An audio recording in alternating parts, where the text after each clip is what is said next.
Welcome to Landline. This is episode 22. I am joined today by Claire. Claire is back from Africa, and what's the other place you went? Montana. Hooty hoo. We're wearing headphones today, and it's sort of disorienting because we've never heard ourselves. It's a very official feeling. I know. I'm like, this is giving too much credence to the show. I know. I feel like a New York radio DJ. Okay, so as a reminder, call in. The whole point of the show is that if you call in, we'll talk to you on the air. The number is 615. Do not look at me. I haven't done this in a while. 212-5437. Yes! Okay, awesome. Thank you. Our producer now can talk to us in the ear. Okay, so today's topic is dumbest things you ever believed. Mm-hmm. Do you want to dive right in, or do you want to catch up a little bit? Let's catch up for a few minutes. Okay. How was Africa? Africa was fucking nuts. Yeah? I hated what just happened, but it was crazy. It was really wild. I had been before on like a very stereotypical, well, I went at the end of my study abroad time. Where'd you study abroad? Wales. Shut Swansea. up. Yeah. Oh my God. Okay, keep going. And the girl that I was studying abroad with, who was from my college, her brothers were there on a mission trip. And we were like, okay, we're going to be in Italy. Why don't we just go to Africa and like see what Africa is doing? And one of her friends, have you heard of, I wish I could remember her name. She wrote a book called Kisses from Katie. No. Anyways, she adopted like 14 young women from Africa. What? And is a nurse and stuff. And so we went and stayed with Kisses from Katie and made potatoes for her 14 daughters. And Oh my gosh. like, it was insane. That's amazing. So it was my introduction to Africa was like what I'd been marketed my whole life. Yeah. This trip was like, I'm a tourist on an island and like everybody's super happy and I will go back 1,000%. Okay. Yeah. Awesome. Because it was like our friend's retreat, right? Yes. And she used to live there, which is also part of the reason why I went, because I was like, I don't know what I'm doing. Yeah. Like, I don't know Swahili.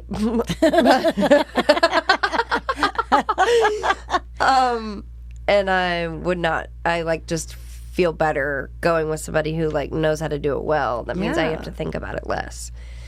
And so we went 5 days early to Lamu Island, and it was just unlike anything I'd ever done before. Oh my God. And then the rest was a little bit more of like what I expected, which is just like women's wellness retreat, crazy breath work, so trippy, which is bizarre as a sober person to like trip balls in a jungle castle completely sober. That's crazy. And then once you stop the breath work, it's just done. Like, you're just like, what? Oh my God. Just happened. We would do that twice a day. Yeah, it's been a lot. I don't even understand how does breath work make you trip Well, balls? fair question. I am not a doctor. And it was my first time. But basically, you're speeding up the breath so that you're almost getting to a place of hyperventilation. So your brain has less and less time to apply story to bodily sensation. Oh. So you're like, breathe. I have a cold, so this is a terrible time for me to demonstrate breath work. Yeah, it's disgusting. But it's like you breathe in and breathe out, and you're closing the gap of in between the breath. Like usually and normally you're just kind of like, there's like a little pause at the top. Yeah. You're speeding it up so there's no pause. You're just like up, down, up, down, up, down, up, down, and then like moving and stuff. So, question, how is this similar to like when you were a kid and people would be like push on your chest and you pass out? I never experienced that. I never did it, but because I remember my mom telling me that was evil. But kids in school would do it to each other. Like knock the wind out of you?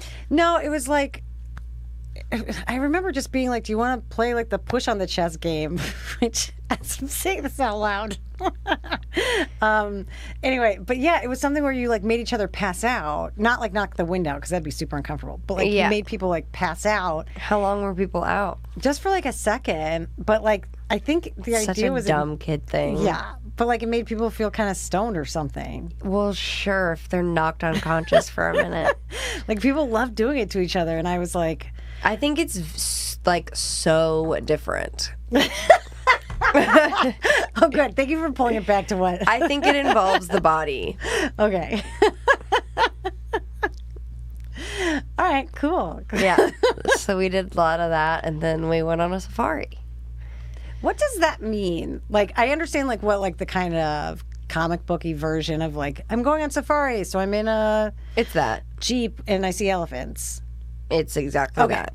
I wasn't sure if it like meant something like actually more specific, or if it's like we're just riding through the like. No, you're just riding through the wilderness and looking for things. That's the whole game. It's like you see what you can find, see what's out and about on that day.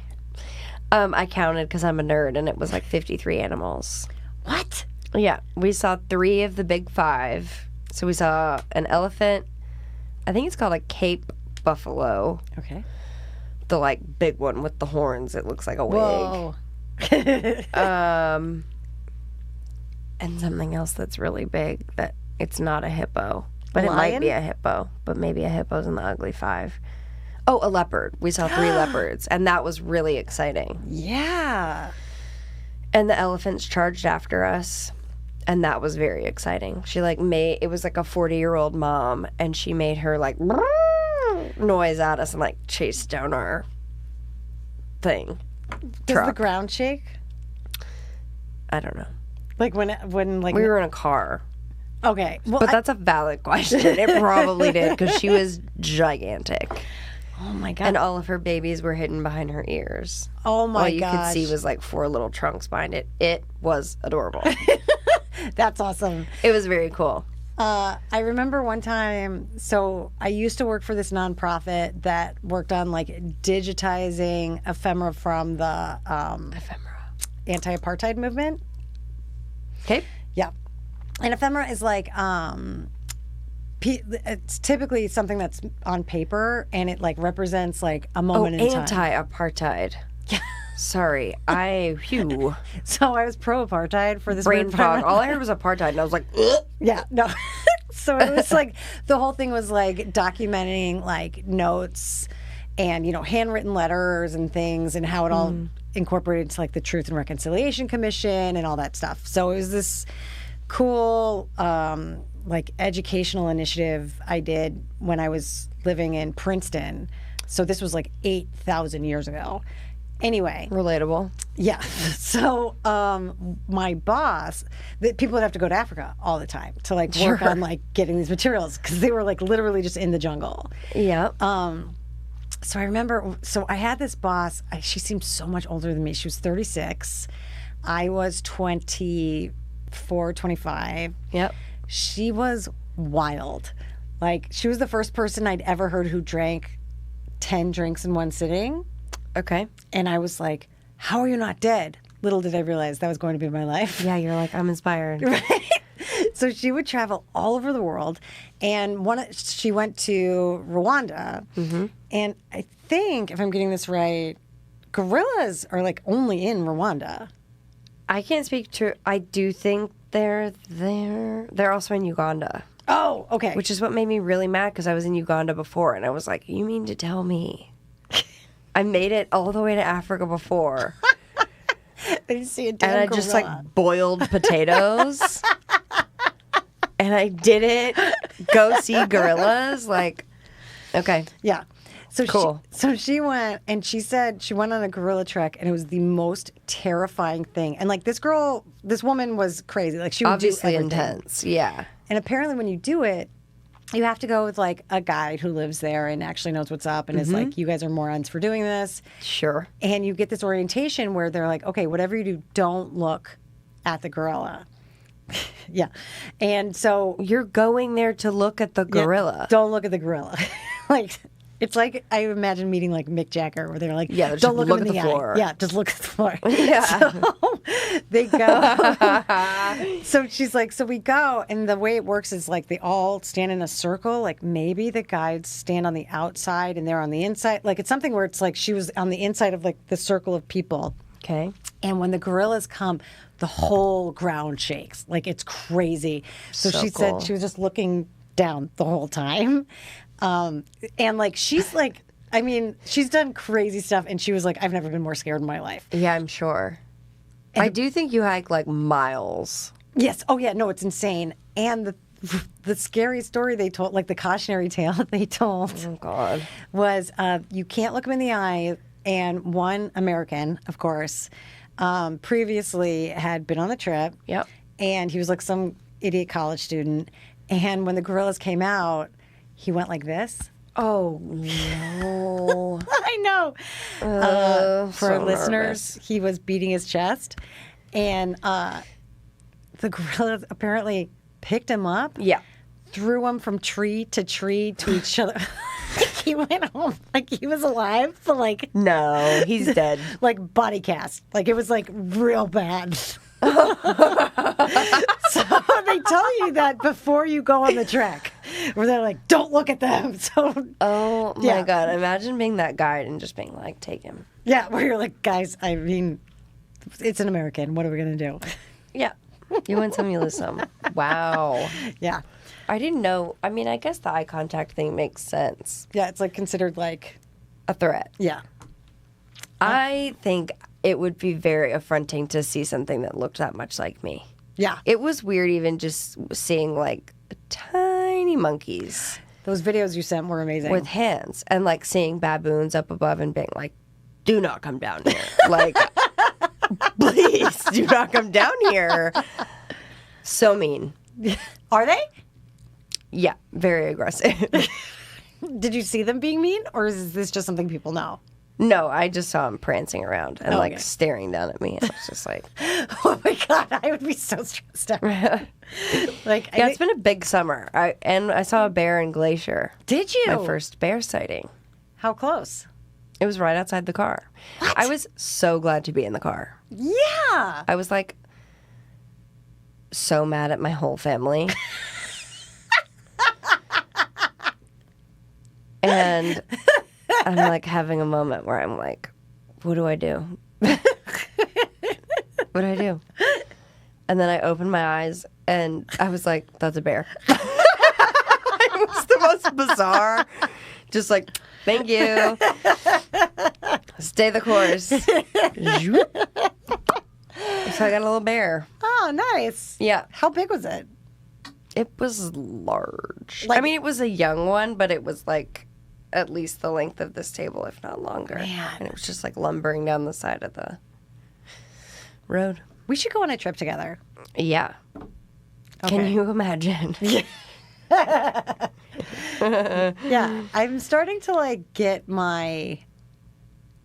I don't want to jinx it, but I feel like I'm starting to come back to myself a little bit, like coming out of menopause, and it's now been a month since like starting the titration on Prozac. That's crazy. I That know. has gone by. You are more gutsy than I, my friend. I That mean- shit makes me nervous. Yeah, it's been rough, but I'm starting to feel like, hey, I want to go on adventures. Like I want to do stuff. I think I told you.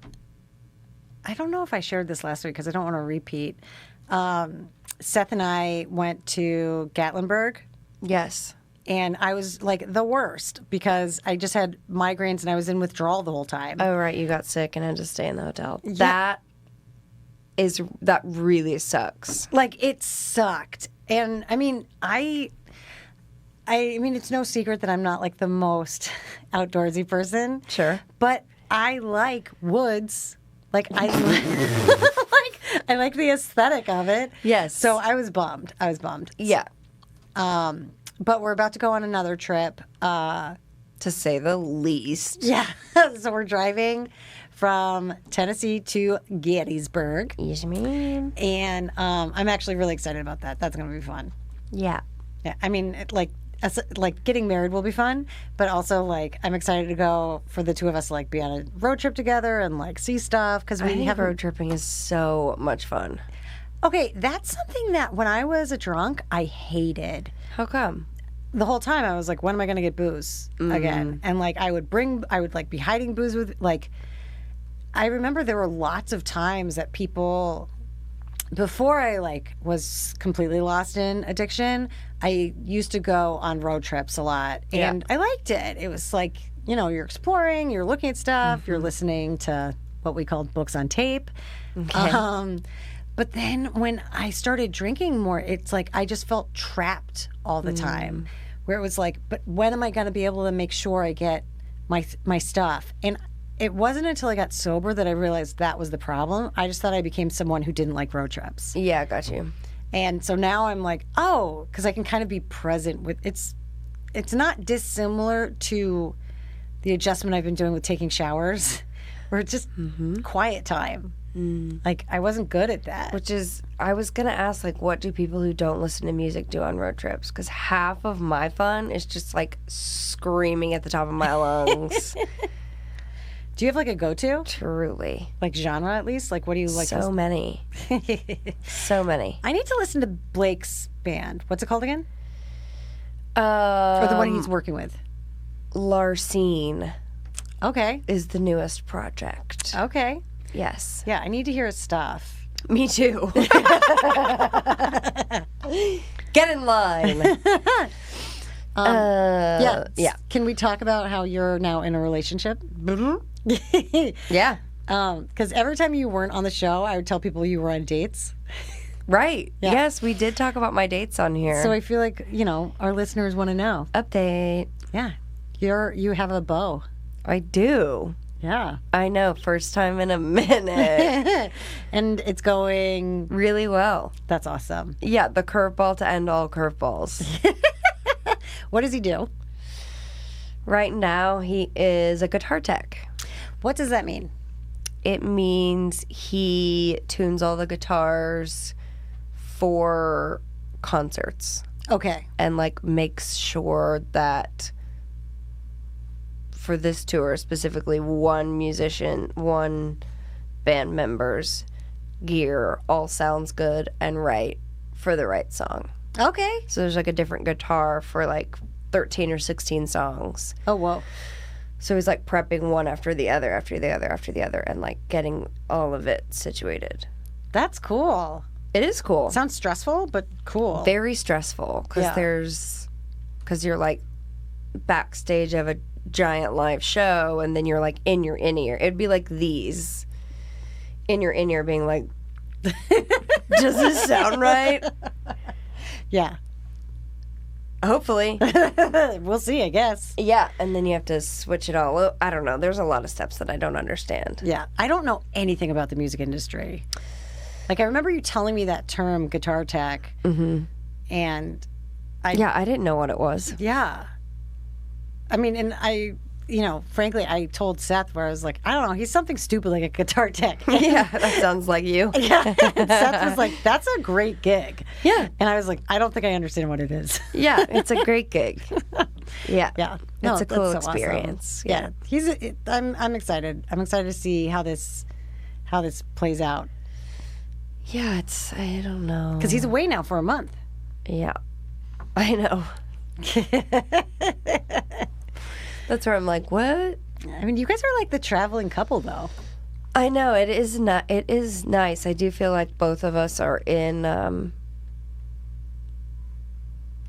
just like a little expansion pack right now of like both of our careers have kind of been like really in liminal space for a long time. Yeah. And that's really painful. Yeah. And all of a sudden, it's like his got moved to the front burner, and it's like, yes, that's awesome. You deserve that win. And mine is on a 4, still on the back burner, just like we're thinking about something. And I'm just like rubbing 2 sticks together like, come on, baby. Oh, I love it. I love it. All Yeah. right, excellent. Okay, so let's, this is a good time to start moving into the topic of the week. Yes, ma'am. It's basically I want to talk about the dumbest things we ever believed. Uh-huh. And what I like about this topic is that it can go, you can turn it up or turn it down. You sure can. So let's start with, like the easy shallow water ones. Shallow water. So I was curious, like you said you made a list. Yes, I have a list. Hit me with one. We can go back and forth. Okay, great. Jeggings. What about them? That they looked good. That they should exist. Okay. I don't know if I should say this out loud. I'm kind of like, they're okay. No. There's a distinction between leggings and like fake crotch, fake pocket. My God, I totally wore those. Same. I believed in jeggings and like put a heel with them and was like, and I regret that. I was misguided. Okay, good. Yeah, jeggings. Okay. My first one. Excellent. What's yours? My first one, so a lot of mine have to do with my typical issue of not making a separation between fiction and reality and like movies and reality. Mm-hmm. And, my family is like very much a movie family. Yes. So it took me a while to understand certain things that happen on screen weren't like home videos. And like... Where it's like amazing. Or like this isn't a documentary. It's like that was a movie. Okay. So a lot of my false beliefs came from things like that. But one that actually has to do with music. My dad was a big guitar player. Like he loved music, and he taught all of us music and everything. He one time said, just in passing, we were listening to Born in the USA, Bruce Springsteen, and my dad just. As we're like running around as like 5-year-olds or something, he goes, "This is me on the drums," when it was like a drum solo. And he just starts going like this. And I thought it was actually him on the drums and went to school and told everyone. Yeah. My dad is a drummer in a band for a man named Mr. Bruce Springsteen. And everyone was like, that's not true. No, he's not. And like, I remember, like, it was like a whole thing. Like, So I thought it for sweet. years, and then when I finally said it, it was, and I feel like if I'm remembering it right, it was one of those moments where as I'm saying it, I'm like, I don't think this is right. Yeah, that's the worst. Right. It's like out there and you're just like, I'm going to have to really commit to the bit. Yeah, no, it was bad. So that was a dumb belief I had. That sucks. Yeah. And I know, I do feel like I've been gullible in my life. And as I was thinking about this, it all just got really dark. So I was like, no, it's fine. I do think I'm impressionable. Yeah. I think impressionable is probably the better part. Yeah. I think I'm like legit gullible. Yeah, I do. Yeah. Which is interesting because we can both be really sarcastic. Yeah, and but cynical. Yeah, big time. Maybe that's like the swing, because I know as a kid, I like did not pick up on sarcasm. I didn't understand it. Well, it's interesting because with Blake, I am like, I struggle to get his sarcasm sometimes because I'm like, what? Oh my God, I'm like that with And he's Seth all like, the time. Take a joke. And I'm like, I thought you were giving me like feedback. And he's like, no, like lighten up. And I'm like, impossible. So I wonder if it's like depends on the person. Yeah. No, I mean, in like, AKA their fault. get better delivery, Blake. Okay, tell me the next one. God, there's so many random ones. Sex and the City. What about it? That was one of the shows for me that I was like, oh, that's real life. Oh my God. And like my purpose is to fit in there. Okay, that one I think is highly relatable. Yes. 2, I remember having like a weird response to Sex and the City where I hated it because I thought it was like representing like a really depressing way to live. Like, Okay. like I remember being like so upset about it in college where I would just go off. What was depressing to you about it? Well, okay. It was just like high heels, cigarettes, big curly hair. People were sleeping around so men, much. A big ass apartment. And she was a writer who literally never worked. I was just like, Well, this yeah. all seems pretty all right. No, I couldn't stand that everyone had so much sex on the show. Well, sure, I wasn't allowed to watch it and didn't watch it until my mid-20s. And then I was like, it's go time. Yeah, no, I was like, this is misrepresenting the way relationships are, and like this is You're like promoting- married. No. No, I was like, You were really young. Yeah, I mean, so I came out Okay. sexually frigid, Frigid. repressed. Wow, that's a I don't great know. word. Yeah, I mean, and so like Frigid. I was very like, I'm that Enneagram 1 who's like, there are rules and we follow them. The Yeah. end. And so I just was like, I don't understand. This is a terrible way to live. Got Girls, it. You're like, this is high risk. right, cross your legs. Like, I did not like that show. But everyone else loved it. Everyone else loved that show. Yeah, For got you. all the reasons that you just said. Got you. It's fashionable. It's, what's the word? Aspirational, because like Yeah. you have all this cool stuff and no one really seems to be working ever except for occasionally there's like a whip pan to Miranda. I was like, going to say, God bless Miranda. yeah. But like she also was maybe the least likable character. So you're like, Exactly. yeah, I don't want a job. What the heck? Right. Okay. Next, I still kind of believe this is one of those like superstitions. I had some ding dong friend when I was in elementary school tell me that if you breathe in when you pass a cemetery, you breathe in a ghost. So Whoa. to this day, That might be why. I'm like, what is that? Has to be why kids say that. what? That you ingest a ghost. Because I did that too, but I never knew why. Oh, okay. I was like, wait, why they say what? Okay, yeah. Again. Yeah. Okay. Yeah. No, it's like it freaked me. And so, like to this day, I'm at one point. I used to live across from a cemetery, and that was a long year. Yeah, I used to live. My first apartment in Brooklyn was on top of a funeral home, Oh my God. right next door to it. So there was just a hearse. You know those like deep Brooklyn Yes. sidewalks that are like huge. Yeah. There's just a hearse right outside of my front apartment. I can't believe you lived in New York. Me either. I mean, One like, night there were just some little feetsies no. on their way out. And I was just like, that's not good. We all gotta go to sometime. All right. All right, you go. Quitting smoking would be easy. Yeah. Yeah.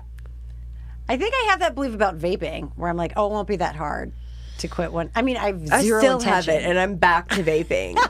Like, I just went back, and I'm like, I got this. It's, I mean, It's not as hard. It's not hard to quit. It's hard to stay quit. right. It's okay to abstain. Like, Yeah, like the process of quitting is fine. There's like mad assistance during that process. And then you come home from vacation, and it's like, well, vacation with your family. right. Like, it's on. Yeah, it's just go like, okay, time. how do I mainline nicotine? What did you use as like things to help you get what, like patches or gum or what? Yeah, both. I went Nice. so old school. I like did a very small. I asked around, and everybody was just like, the only way I've ever been able to quit was doing the patches. Okay. That's actually one of the things that I was like, okay, I like Blake. Not I'll date Blake. Where do I get off? But like, oh, I like him because he was just like unbothered by it. Oh, nice. And like in previous relationships, I just think that would have been a thing. And I was just like, LOL. I have a nicotine sticker on my body. That's awesome. Let's hang out. Yeah. I love it. I love it. How long did you quit for? Whatever Nicorette told me. It was like 6 weeks. Okay. Did you feel better?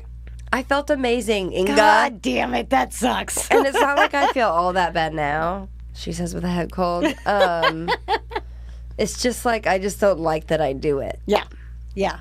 It's just more so like, feels so stupid to be sucking on a battery.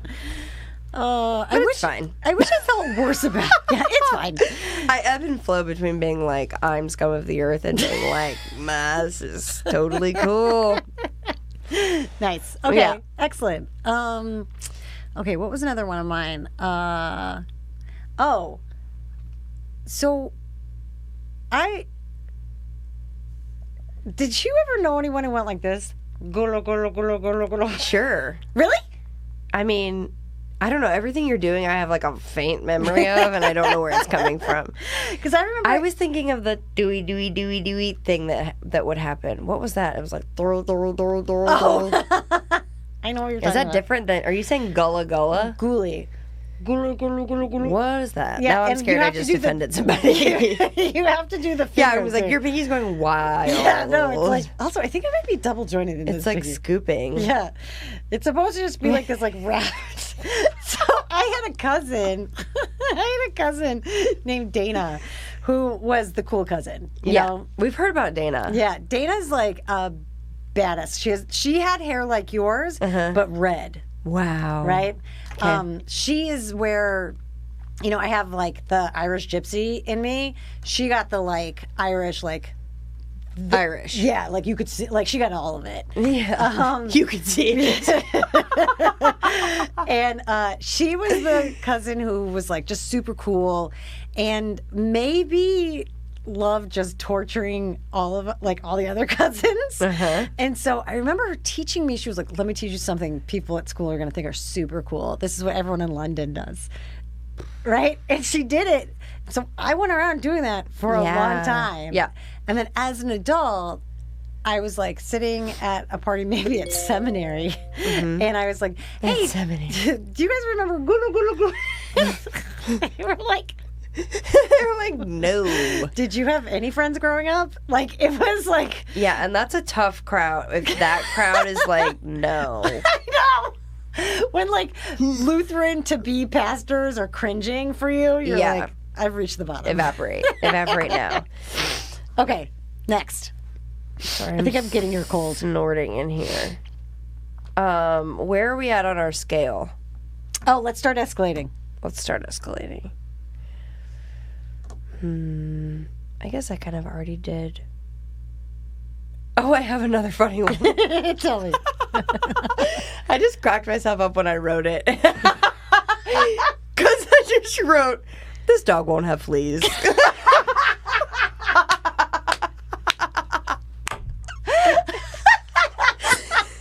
Because I just like, maybe it wasn't really a belief, but I did. Like when I went to get Wayne, I just didn't even think about it.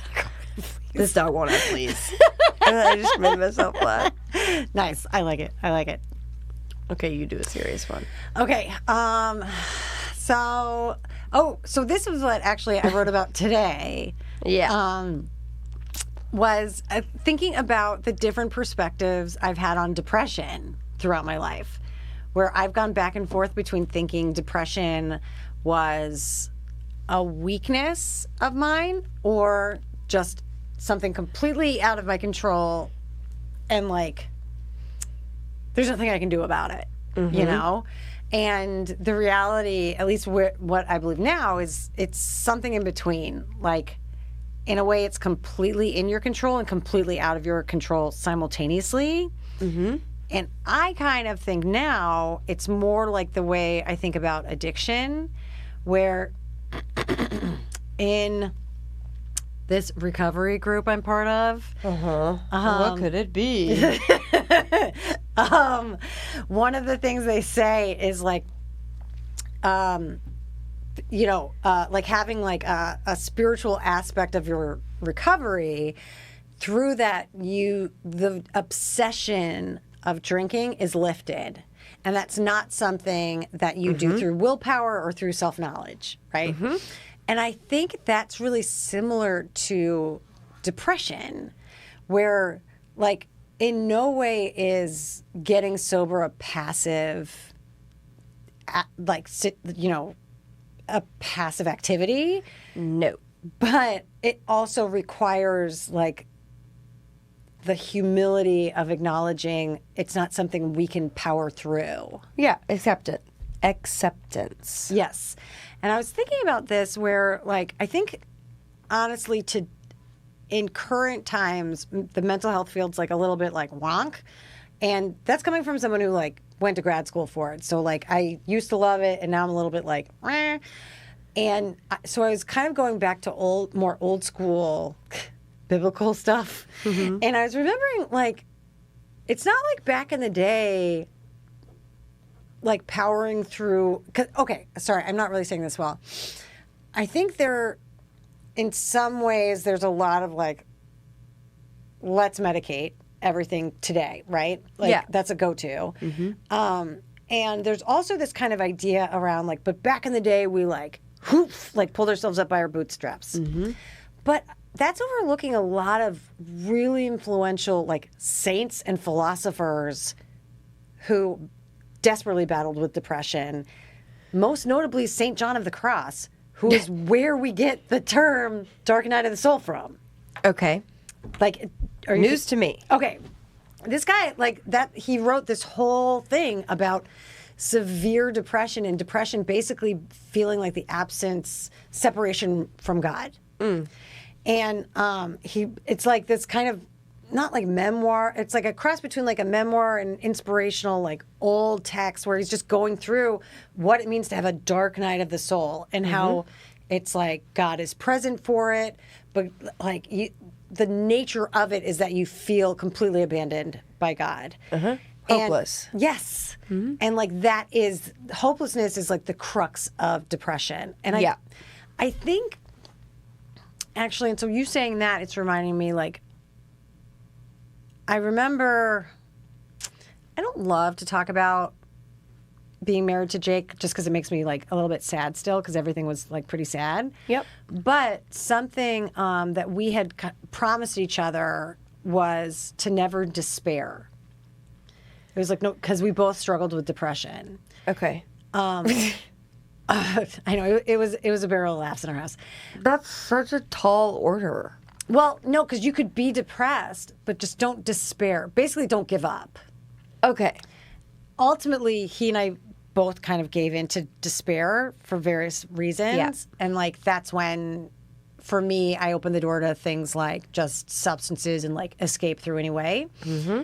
So I feel like now it's like, when I think about depression, and obviously I've been thinking about a lot, going through stuff like, getting off Prozac and stuff like that, it might be something that shows up. Like, I'm not above where saints and philosophers have gone through the same, dark night of the soul. Like, I'm sure it will happen.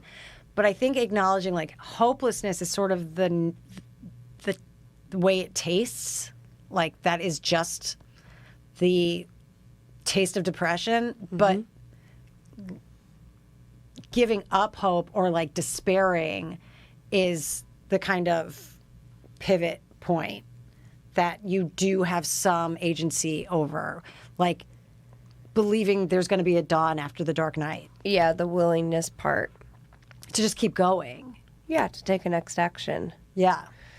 I don't know. I'm getting a little squeamish because I think out of context, it's just a hard conversation to have. What do you mean? A recovery room, it's a hard conversation to have. But like, how many viewers do we have? I know, like 2. Also, so I'm curious, like, what you mean. Like, are you worried about like offending people, or are you worried about like saying something that's incorrect? Probably both. I think I'm a little wary of like what a clinically depressed person would hear. Okay. That's valid. I mean, that's important. Because, like, I've been there, but I also was in active addiction, so I just, like, don't know what's different. And that's what I think is interesting about we have a shared context of, like, we were taking a depressant in an insane amount. And so it's like the chicken or the egg, right? Yeah. And, like, it was real, and I was diagnosed, and I was medicated, and I am on medication. Yeah, no. Which came first? Yeah. I mean, and like, I know, like, I've used that, the analogy of like the pickle analogy. Yes. And so I think I was a cucumber for a while. And so there were times where I wasn't using or drinking and I experienced severe depression. Same. Right? And so Yeah, it's like my brain capacity would it was like I experienced like a full body shutdown. Yes. And then I started drinking to be like, right, I'm fighting the good fight. Gotta go to sleep. This will just pass with time. Yeah. And then it just never did. Yeah. No, I think it's interesting because it's like, I think depression is a really big goblin in that sense. Yeah. And I think there are, like, I want to make it clear, definitely I'm not saying it's like a willpower thing. It's like a willingness thing in terms of like... To take care of yourself in whatever context that is. Is that what you're saying? I think what I'm saying is like, okay, I think it's more actually, and maybe this is why these conversations often derail pretty quickly and people get kind of like up in arms about stuff. Because what we're describing is something that can't be articulated. And it's more like scratching an itch. When you're doing it. I know for me when I'm giving everything I can and I still am depressed. Yes. Yeah. I also know when I take my foot off the gas and I'm like, this is just too hard, forget it, And it's like, it's a vibration shift as opposed to like an action that you can see because on the outside it might look exactly the same. Totally, yeah. And so I think like throughout my life, I've thought about it very dichotomously. Like it's this thing or that thing. Got it. But now as, the ripe old age of 43, I'm like, no, I think there is a decision I make internally of whether or not I'm going to drown, but it doesn't mean it's any easier to get air. Say that a different way. If I choose not to despair, I might still feel as depressed as I would. Like, it doesn't change the depression itself, but it changes the way I'm existing in it. Yeah. Perspective. Yeah. And I guess maybe even like participation or something instead of it just being like, I need to lie down. And like there are times you rest and there are times where you're like, for me, there are times where it's genuine rest and then there are times where I'm just afraid to get up. Yes. Yeah. Because I'm afraid it'll be too hard. Yeah, I think that's a good distinction. I know exactly what you mean. So that was my heavy one. Do you have a heavy one?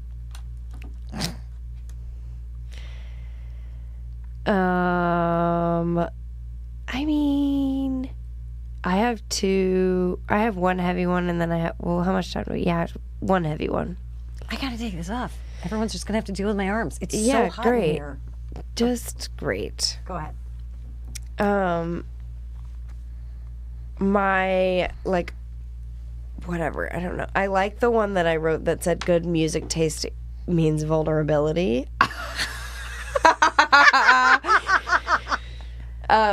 Because no.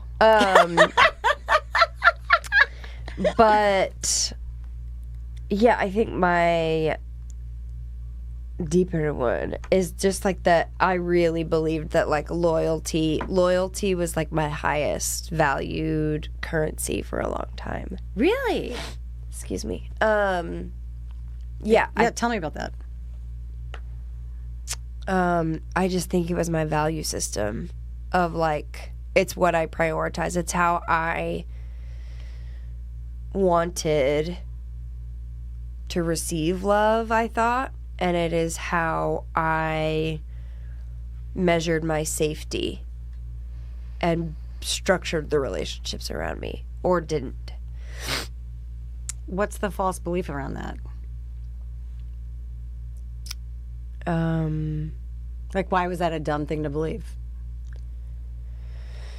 I think it's a valid follow-up question. Why was that a dumb thing to believe? Because I think a lot of people probably would still, like, do put loyalty as the number one virtue. Yeah, I think how I meant it and how I engaged with it at the time was like with a tendency to overcommit. Oh, okay. And prioritize the unity of a dynamic over honesty or authenticity. It was just like making this work. Yeah. Friendship, familial relationship, romantic relationship was my whole goal. Yeah. Underneath it, for me, was like a scarcity mentality, just like riddled with fear. Yeah.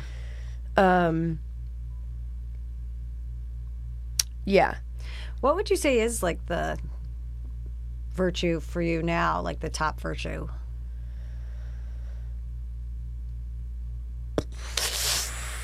My top virtue? Like, if it's not loyalty or being like, just sticking with the team for the sake of sticking with the team, what do you prioritize instead? I'm thinking about all the different categories. I think what I find fault with for myself, and I do think it's really coded and like biased with specific relationships, because I think loyalty is beautiful and dedication is beautiful, and there are steps. I was just immature, and didn't have practice in a lot of categories of like speaking my mind, or like not being codependent. Yeah. Yeah. What's my main virtue? So with that, the thing that I find issue with that for me, that I currently am like trying to release myself from, it's just the belief that I have any ownership over somebody. Okay. Yeah. That's cool. When do you think like you kind of came to that conclusion? Pretty early in sobriety. Okay. So this is like fairly recent. Yeah, big time. That's awesome. It's part of the reason why I got sober. Like, I went to my therapist and I was like, I need you to tell me to stop drinking. My value system for others doesn't match my value system for myself. I would just drive myself crazy. Yeah. Because I had like a false sense of power. Because it worked for a while. Yeah. And now it's like, yeah, I don't know. It's interesting. It's interesting to be in a relationship for the first time, and like I'm handling things so differently than I would have in the past. Yeah. There's much less punishment. There's much less. My expectations are just very different. The energy exchange is very different when it's not like. And maybe when I say loyalty, I mean like deeply codependent. Just like an amoeba was like what I wanted. That's like what in everything. Out of my brother, out of my best friendships, and out of a partner. I was just like, if I am not everything, then like God can't be real, this can't be divine. Like then the whole thing comes apart because of like all of this other stuff. And so the way that I say that quickly is like overcommitment / loyalty. Yeah. No. And what I mean is just like this crazy dependence. Yeah. That was healthy. That was like admirable. Yes. Yeah. Like I judged my parents' marriage. Like I was basing my life's decisions on the level of dependence on things. I was just like, what can I get the most attached to? Yeah. Yeah. Yeah. No, Because I then relate that to will mean something about me. Yeah. And so I guess it's the fucking opposite of that. Yeah. And then you get to insert loyalty back into that. Right. And you say, okay, we make decisions from that place. Yeah, like two independent. Trusting situation. Right. Like, this is reminding me of the episode when I had Devin on and we were talking about should your partner be your everything? Yeah.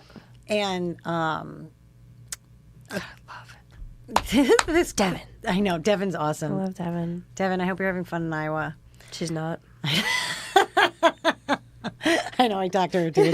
She ain't. It's dark. No, like one of the things, it's like a Lewis quote where it's like, as a couple, you want to, rather than looking to each other, you both are looking ahead at the same thing. Mm. And I remember I used to think like, oh, yeah, no, my partner should be the number one person I want to talk to about every single thing. Yeah. And I think it's important, obviously, to feel like safe with your partner. Well, obviously, to feel safe with your partner. I think. Check. Yeah. This is going to sound like super controversial, guys. Hot take. But I think, something definitely I learned in sobriety too was, well, there are going to be things to talk about with different people. Yeah. And like, I will call you with something that, the whole thing, I discovered it when I was like sharing too many of my bowel movements with my partner, and he was like, no, thank you. Yep. And it was like, oh, yeah, that's normal, Inga. That's not, by the way, did I ever tell you I told my mom about that? And she was like, oh my God. Like, she's my mom and she hates hearing about that stuff. What gives? I know. Hey, man, there's just different audiences for different things. Very true. There's a lot of ways to regulate. No pun intended. Yeah. Guys, I wish you were all here because Claire brought in a blueberry crumble that was so amazing. Did I tell you I'm starting to cook? I'm pausing because it's based off like stuff I get in the mail with a recipe, but I'm making it. I'm making a shock face. God. What? I know. I'm becoming like a whole like person. A whole ass lady. I know. What are you cooking? Is it like tilapia that tastes like cardboard? No. I don't mean that as a judgment against you. I mean that against tilapia. Yeah, mainly the fish. Yeah, fish is the worst. Sucks. Yeah, no. Hard. I asked Seth, I was like, what kind of meat would you want? He was like, not fish. So there's no fish. I like some fish. I'm sure there's a way to make it well. You just have to be like a chef. Yeah, like this is not something I can start out on. No. Like we're doing a lot of like steak and pasta sort of meals. Yum. Yeah, it's good. Good. Yeah, I know, and I like it. It's very therapeutic. It is. I don't know. It's, I really catch myself saying things that other people say. It all makes me want to just gouge my eyes out, but it's true. It's all happening. Yeah, I know. It is all happening. All I want to do is homestead and like have a shed to can things in. Oh my God, I love that. I don't know. All right, guys, I feel good. We're wrapping up. That was like a decent amount. Yeah, it was an hour. It was an hour. Oh, I was about to talk about someone else's joke, and it's like maybe not here. Okay. Ish, yeah. Okay, guys. Thanks for not calling in. I've been noticing the more people watch our show, the less people call in. Oh, interesting. Yeah. What does that tell us? I think people are afraid to like sound stupid or people think they need to be funny. Where it's like, I don't know. Not really. I know. Did you hear this episode? Like, yeah. Wait till 2 weeks from now. So, yeah. Definitely, guys, call in if you want to. Numbers on the screen. And, yeah, in the meantime, I guess that's it. Thanks for coming, Claire. Thanks for having me back. I'm happy you're here. Back I'm glad to be home. Yay. All right, guys, have a good night. Stay safe. And the end. Goodbye. Are you on your phone already? Yeah, it's a habit.